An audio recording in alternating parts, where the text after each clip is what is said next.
الخير على كل متابعي يوتيوب FM. الحب مش سبب كافي لإننا نكمل. الجملة دي أنا أدركتها بعد سنين. الحب مش سبب كافي لأي حاجة.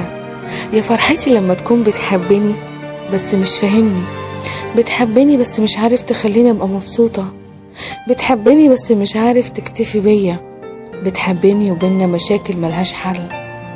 مفيش حاجة اسمها لو بيحبك مش هيعمل كذا ولا كذا، هي مش قواعد هنمشي عليها 1 2.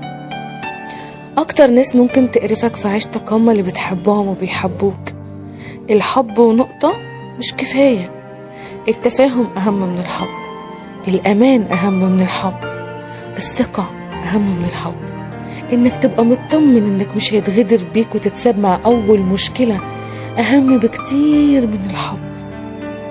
إنك تبقى نايم وعارف إنك مش هتتهان ومش هتتخان، ده أهم من الحب. الراحة إنك تبقى مرتاح في طريقتك، لا بتتصنع ولا بتترسم ولا في تكاليف على أسلوبك، ده أهم من الحب. الحب مشاركة مش امتلاك. الحب إنك تشاركني وأشاركك كل حياتنا سوا سوا. الاهتمام أهم من الحب، الاحترام أهم من الحب، التفاهم أهم بكتير من الحب.